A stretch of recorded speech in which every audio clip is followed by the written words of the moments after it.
Hello, folks. So, I wanted to touch base to go over a couple of important details as our semester starts to wind down, and also review a little bit about the Demeter and Persephone myth, moving into Rita Dove's collection Mother Love, which is a sort of modern contemporary poetic sequence about this traditional myth, and also kind of expands upon it a little bit to include not just specifically Demeter and Persephone, although they factor heavily into this collection, but also just the sort of bond, this intense bond between mothers and daughters in general. So we're going to be examining a different genre in the latter half of this week. We're going to be looking at poetry, modern poetry. I always think it's important to consider the presentation of myths from different perspectives. That's why I tend to give some multimedia, and obviously we read from our anthologies. But here we're going to be looking at a different iteration of these myths. And we know that something central, a central tenet of myths, is their circulation and recirculation and the sort of orality of these myths and how prominent and essential that is to the preservation of a lot of these myths. So here we have a contemporary poet who I'm going to get into in a few minutes, really kind of unearthing this myth and moving it into a sort of modern context and a sort of modern perspective to keep it alive and to keep it fresh and relevant. So we're going to be looking at some of these poems. If you don't have this collection, this was on your list of to get books, but if you don't have this collection, by the way, it's like amazing, so you should have it. But if you don't, I just sent out a message not long ago today about the specific poems that I want us to pay close attention to.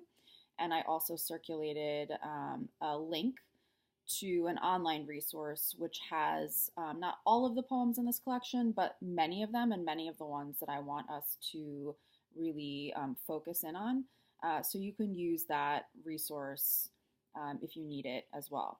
More on this in a second, but I do want to just, before we get going, highlight some important dates. I emailed them out to you this week, but I just want to sort of verbally review what we have coming down the pipe because I know the end of the semester, everyone's like, ah. So I want us to stay organized and on track so that you're all aware of what's expected of you and when. Okay, so firstly, our last short writing assignment will be held on April 27th. Okay, that's a Saturday. That will be on Perseus and Medusa, which we'll be reading next week, as well as we're going to read a bit more poetry next week by Sylvia Plath, by May Sarton. So that last short writing assignment will be on those materials. Next week is another sort of like regular forums week for us. We will continue our discussion forums. And then after that, the week of the 2nd, May 2nd, through the 5th, that will be our writing week, okay, in preparation for our final essays. Much like we did for our midterm papers, we will kind of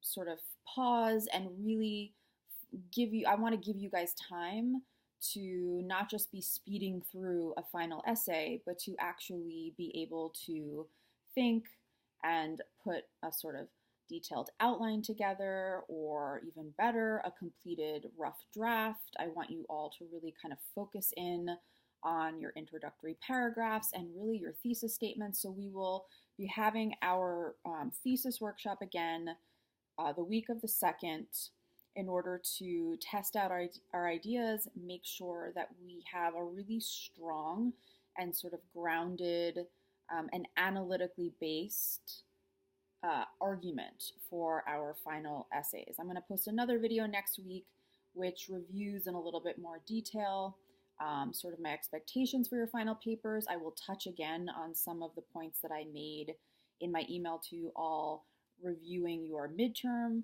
essays and sort of the goals for that paper. I will talk through, I will touch on that in my video and talk through more specifically my expectations for your final papers. I mean, your final papers are essentially like your recital, right? It's sort of the culmination of your critical thinking, your critical reading, and then your critical writing, you know, throughout the course of the semester. And you all have improved noticeably in terms of how you read text from a critical perspective, how you analyze these works, how you support your ideas by drawing from the text with well-chosen quotes to really ground your ideas in your forum discussions, in your short writing assignments, which I'll be finished grading probably by tomorrow, and also, you know, your midterm papers. So I will be posting something next week, reviewing your final essays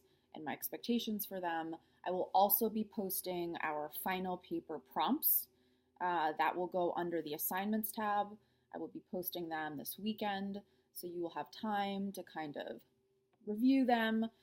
It'll be very similar to your midterm papers. I'll give you a couple of options. You will choose one question that you want to focus on, and you will be able to examine 2 and no more than 3 myths that we've looked at. You can write on a myth that we read earlier in the semester. However, one of the myths that you write on has to be from the latter half of the semester, so after the midterm on. And you can't write about anything that you covered in your midterm paper, okay? I will include this in the instructions, but I want you to also just sort of have this in your minds as well.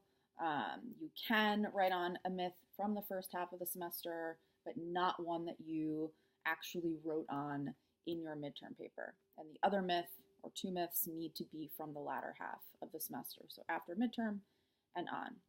So, writing week, thesis workshop, May 2nd to May 5th. I will be providing you feedback.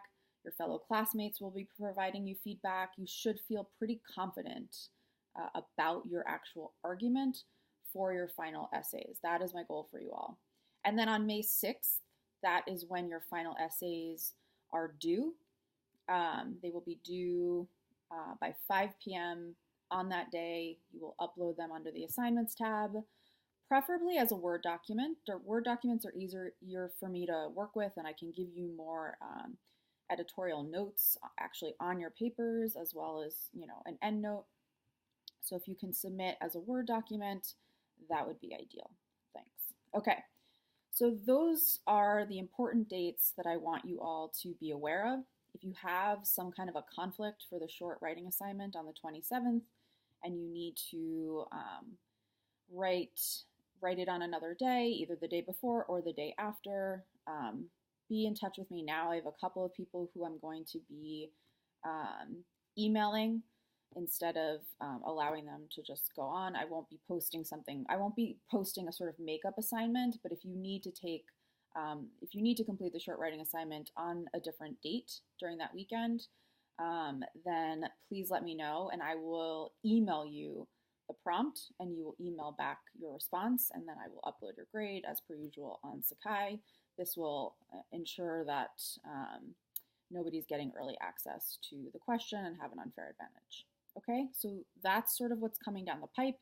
I want you all to be aware. If you have questions about any of this, obviously you can shoot me an email and I will get back to you. Okay, so we just finished discussing 2 really important texts from different persuasions, from different cultures. We had the Death of Balder, obviously from the Norse tradition, and then we had Demeter and Persephone, obviously from Greek mythology, both of which deal with this primal severance between mother and child. Obviously in Death of Balder, mother and son; in Demeter and Persephone, mother and daughter. I'm going to take up the latter because that is obviously what Dove picks up in her poetic sequence. There's a lot to sort of look at with the myth of Demeter and Persephone. Obviously, it's a well-known myth, and the reason for that is because its use value is so obvious. You know, in quite a literal sense, we have this myth to explain why we have the seasons, right? Mythology serves to answer questions for us, and so the Demeter and Persephone myth sort of, checks that box in terms of its use value.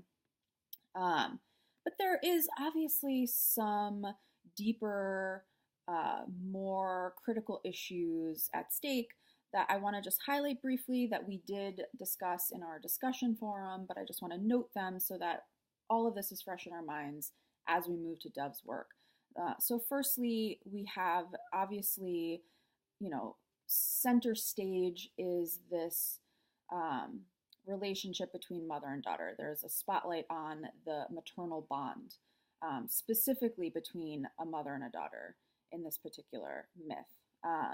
We also have the sense of a sort of more problematic and troubling undertone, which is that of possession.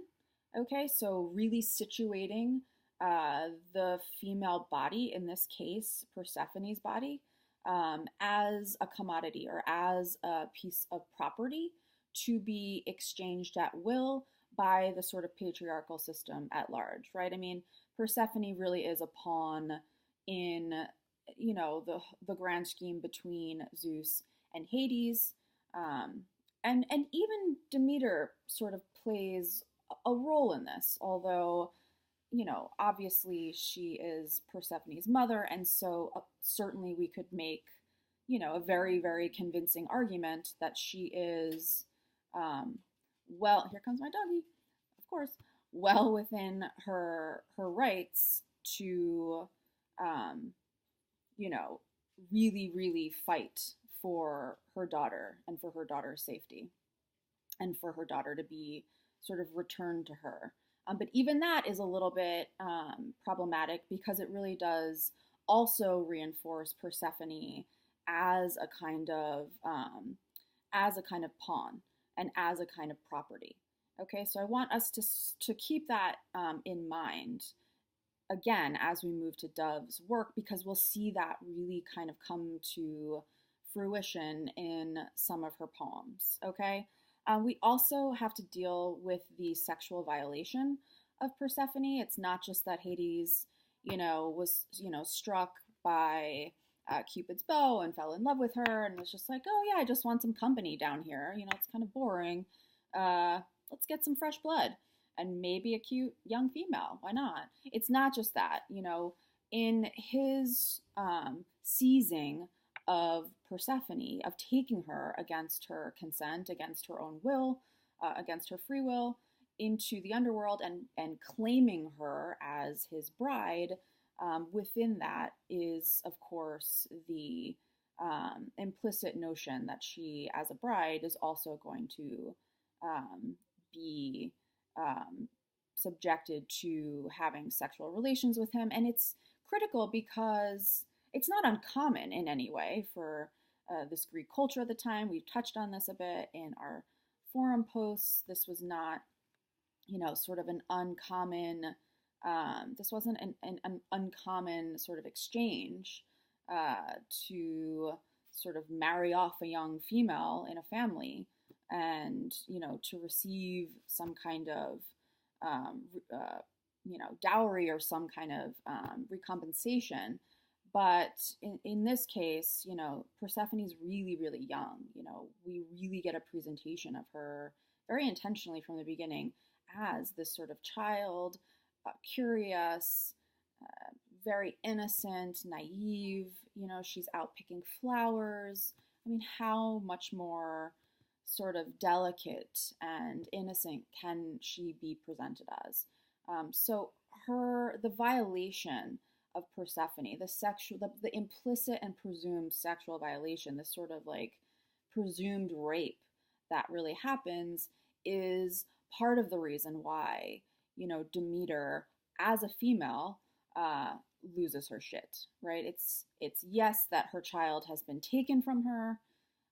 That in and of itself is maddening.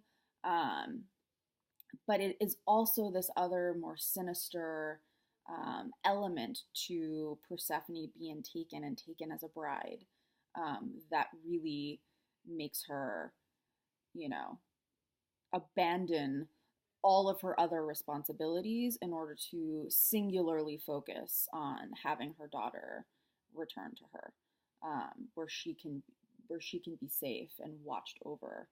Um, but part of her madness is that she knows that, you know, that this has already happened, that the violation against Persephone has already happened.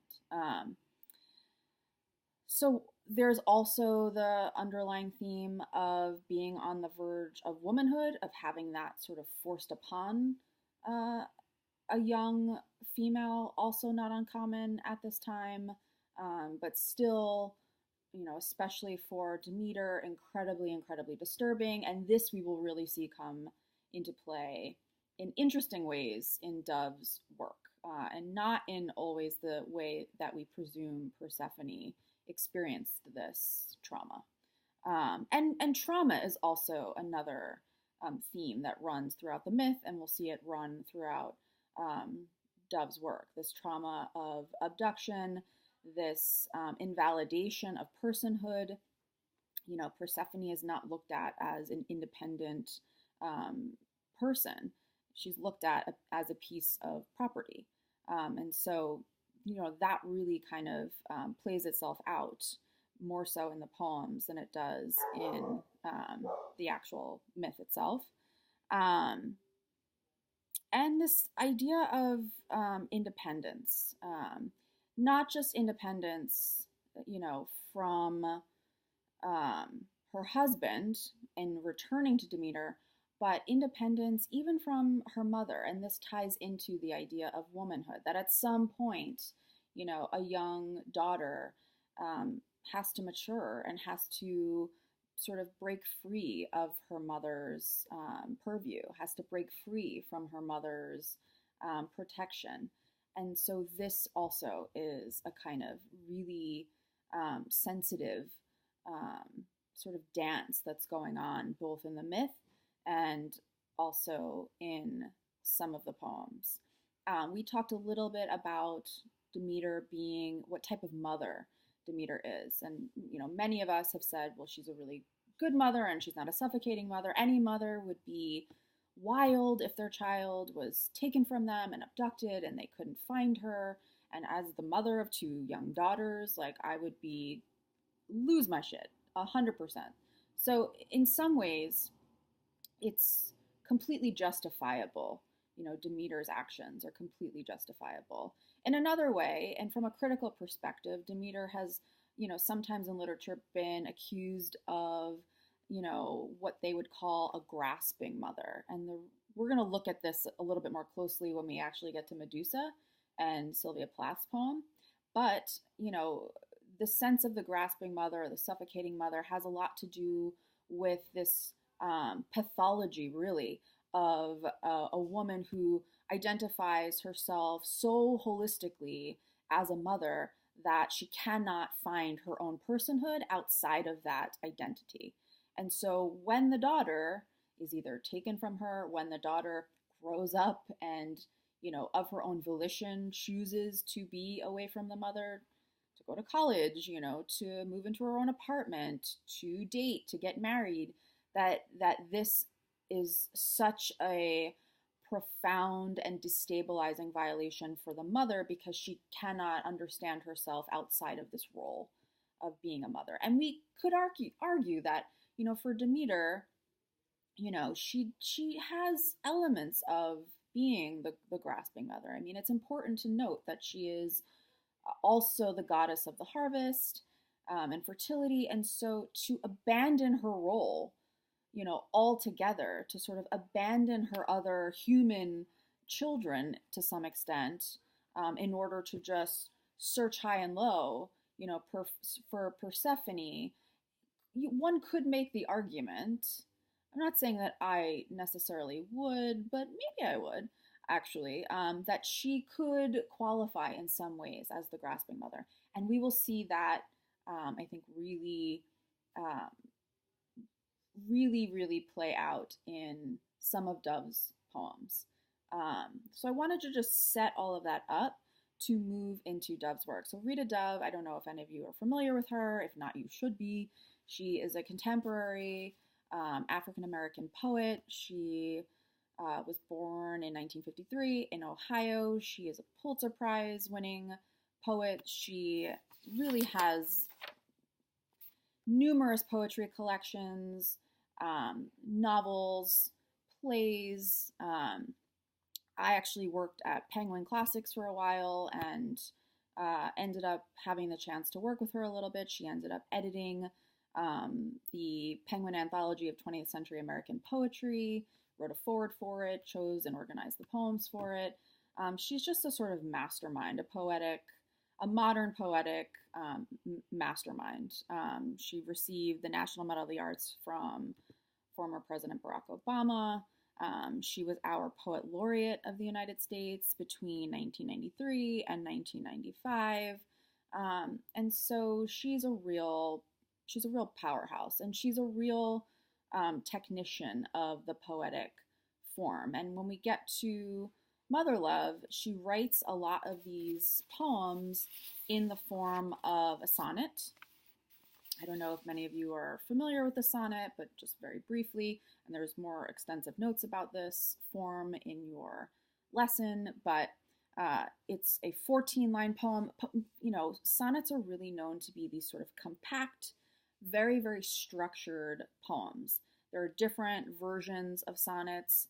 The two, probably most well-known versions are the Petrarchan sonnet and the Shakespearean sonnets. So we have an Italian version, Petrarchan, after Petrarch, who sort of formalized this particular style of sonnet, and then also, who can forget, Shakespeare. This is the sort of English sonnet. They have specific rhyme structures.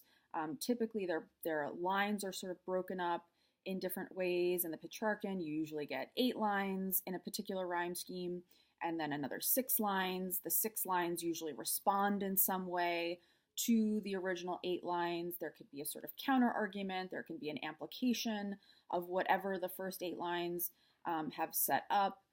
Shakespearean sonnet's a little bit different. It either is a full 14 lines as one group, or sometimes it's split up into 3 quatrains, so 3 4 lines, followed by a couplet, so that's 2 lines.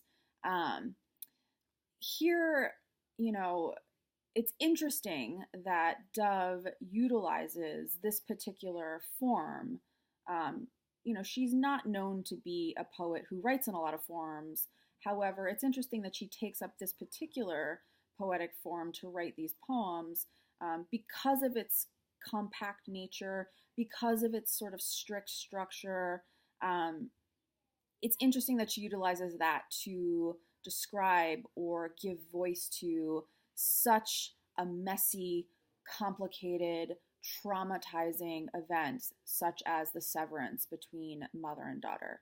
And she talks a little bit about this in her introductory notes, and if you have the book, read them because it's really useful to have her context. She calls the sonnet a sort of a beautiful bubble to try to contain all of this intense, like I said, messy, complicated emotion. She calls the sonnet like a little white picket fence, and just outside of it, there is chaos. So kind of keep that in mind as you work through. She doesn't write all of the poems in this particular type of form. Sometimes she breaks the form intentionally. Sometimes she writes more in a freestyle form. Some of her poems are much longer, like Persephone in Hell has multiple parts to it and is a much longer structure. But I do want us to keep in mind the structure of the sonnet when we approach some of these poems.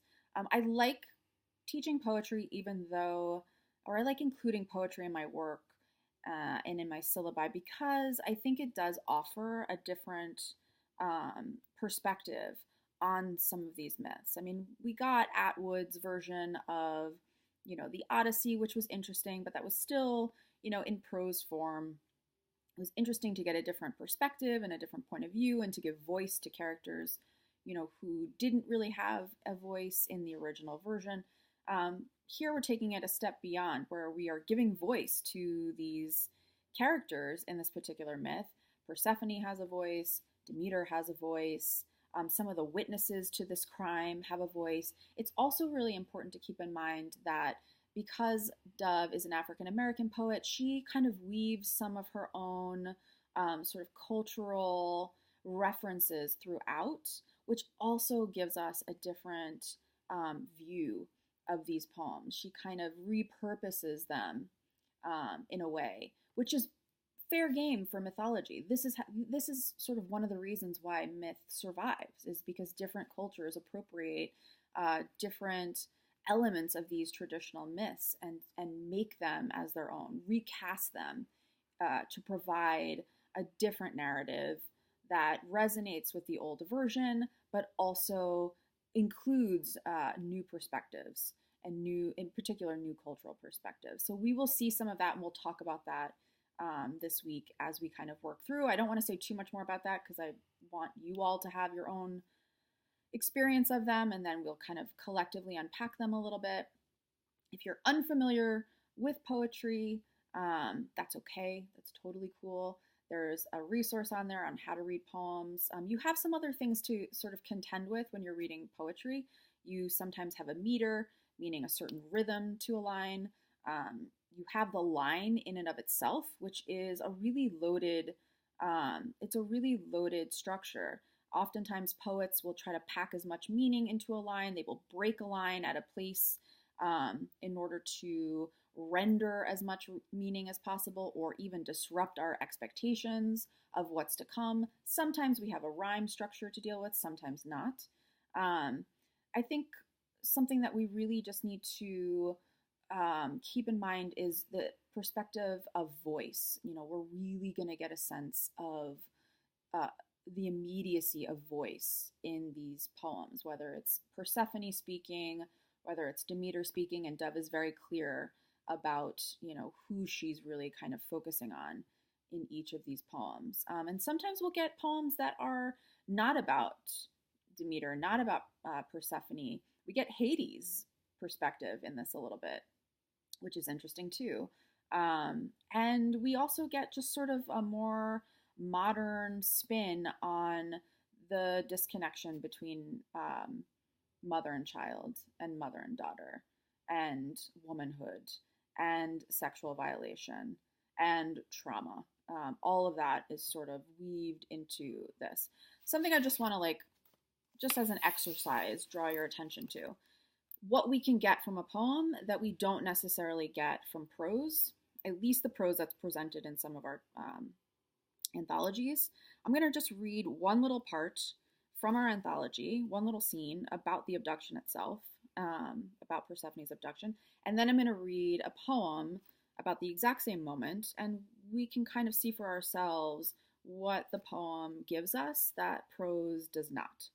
Okay, so I'm going to just read just a little piece. So it came about that one day, as Persephone was gathering flowers on one of the Sicilian meadows, she noticed in the distance an incredibly beautiful bloom that she had never seen before. Leaving her companions far behind, Persephone immediately ran over the fields towards this unusual flower. She had no way of knowing that her father secretly had commanded the earth to create this special flower as a lure in order to please Hades. As Persephone reached toward the fragrant flower to add it to her collection, the earth suddenly opened wide, and out came a golden chariot, drawn by black horses and driven by the Dark Lord himself. Keeping his left hand on the reins, Hades extended his right arm, lifted Persephone off the ground, placed her beside him in the chariot, and drove off at top speed before Persephone's companions realized that she had disappeared. "Mother, mother," she screamed, "help me! Father, help me!" But her mother was far away, and no one among the gods or mortals heard her scream.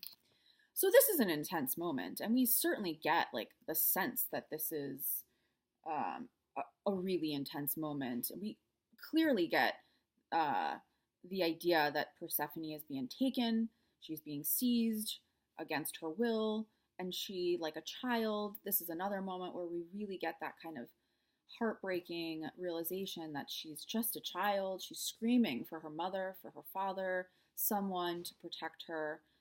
It's gut-wrenching, this moment, right? Here's a poem by Dove on this exact same scene.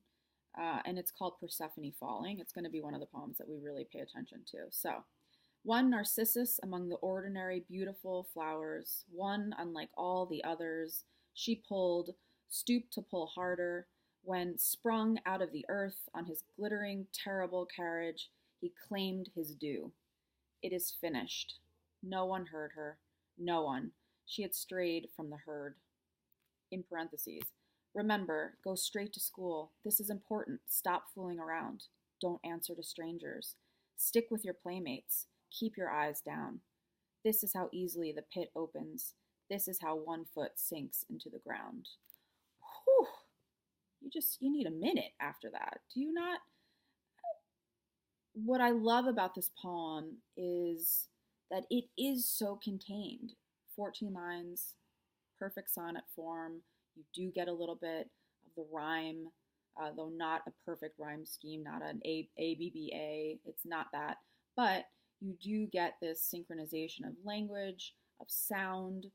It's sort of lulling in a way, right? You're just kind of lulled along. But what you're actually reading is something horrible and something traumatizing. This is how easy the pit opens. This is how one foot sinks into the ground. You really just get this sense of being in quicksand and having no way to stop what is happening right now. You can kind of be in Persephone's mind space and how brutal this moment is for her. And then you get this interesting part where you, in parentheses, you get this interruption of Demeter's voice, sort of telling Persephone, hey, go straight to school, stop fooling around, don't talk to strangers, stick with your playmates, keep your eyes down, right? You get this voice, this maternal voice, sort of instructing her on what to do. And it's futile because one foot sinks into the ground, right? And it's really clear in this poem that, Persephone is just this object to be taken. When Dove says, it is finished, he claimed his due. So you really get that element to this myth here as well. There's a lot more to say, but I want to give us all a chance to kind of collectively unpack some of these. I just wanted to give you like a really specific, brief example of what we can glean from poetry that we don't necessarily, especially emotionally, that we don't always necessarily get. We can get it from the originals, but don't always necessarily get it, or at least not quite in the same way. I recommend reading all of these poems out loud. Pause after each line. Really take your time with these poems. Read them more than once so that you can really try to access the different levels of, the different layers of critical engagement that are going on here in terms of the language itself, in terms of the structure, in terms of the perspective, in terms of the emotion that it sort of inspires within you. Keep all of these things in mind as you proceed through. And if you're just not a poetry person, that's cool too. You don't have to be, but it's a good exercise. It's a good critical exercise nonetheless to learn how to read poetry and then to think critically about what it can give us that prose cannot. And there are things that prose can give us that poetry cannot. And we should be mindful of that as well. Okay, that's all for now. Enjoy the poems. Read them to your friends, read them to your parents, read them to your dog, read them to yourself in the mirror. But just read them because they're good. They're really good. Okay, looking forward to this conversation. Bye.